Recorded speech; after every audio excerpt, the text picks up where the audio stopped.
அனைவருக்கும் வணக்கம். இன்றைக்கி நம்ம வந்து வாழைப்பூ வச்சு கோலா உருண்டை வந்து செய்ய போகிறோம். அதை எப்படி செய்யலாம் அப்படின்றத பார்க்கலாம் வாங்க. ஒரு வாணலில் ஒரு ஸ்பூன் எண்ணெய் ஊற்றி வச்சுருக்கேன். எண்ணெய் காஞ்சிச்சு. ஒரு துண்டு பட்டை போட்டுக்கிறேன், ஒரு லவங்கம், ஒரு ஏலக்காய், 1/4 ஸ்பூன் பெருஞ்சீரகம், 10 சின்ன வெங்காயம் எல்லாத்தையும் போட்டு நம்ம வதக்கிக்கலாம். அது கூட 2 பச்சை மிளகாய்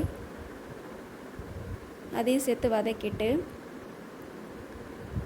1/4 ஸ்பூன் கசகசா போட்டு வதக்கிட்டு அடுப்பு ஆஃப் பண்ணிடலாம். அது கூட 3 ஸ்பூன் தேங்காய், துருவின தேங்காய் சேர்த்து அந்த சூட்லேயே அப்படியே கிளறி விட்டுட்டேன். அது கூட 2 ஸ்பூன் பொட்டுக்கடலை அதையும் சேர்த்து அப்படியே நம்ம கொத்தமல்லி தழை சிறிதளவு அதையும் சேர்த்து அந்த சூட்டில் வதக்கிட்டு கொஞ்சம் நேரம் ஆறட்டும். அது ஆறினதுக்கப்புறம் நம்ம மிக்சியில் போட்டு அரைச்சிக்கலாம். ஒரு 2 சுற்றி இது மாதிரி அரைச்சி வச்சுக்கலாம்.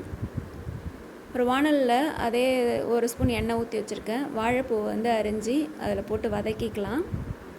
வாழைப்பூ வந்து வதங்கிடுச்சு. இப்போ ஏற்கனவே அரைச்சி வச்சுருக்கோம் இல்லையா, அது கூட சேர்த்து இதையும் அரைச்சிக்கலாம். உப்பு தேவையான அளவு போட்டுக்கலாம்.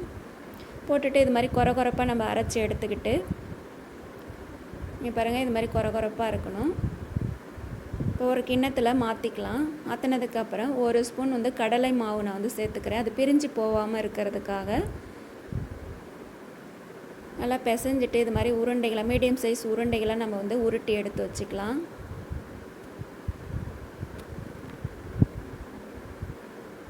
இதே மாதிரி எல்லாத்தையும் உருண்டை பிடிச்சதுக்கப்புறம் வாணலில் எண்ணெய் ஊற்றி வச்சுருக்கேன். எண்ணெய் சூடாயிடுச்சு.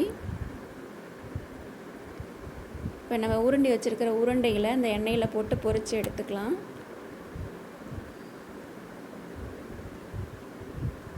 ரெண்டு சைடு நல்லா திருப்பி விட்டு நல்லா பொன்னிறமாக ஆனதுக்கப்புறம் நம்ம எடுக்கலாம். மீடியம் சைஸ் தீயில் வச்சு வரேங்க. இப்போ நம்மளுடைய கோலா உருண்டை ரெடி ஆகிடுச்சு, எடுத்துடலாம். கோல்டன் ப்ரௌனாக ஆகிடுச்சு பாருங்கள்.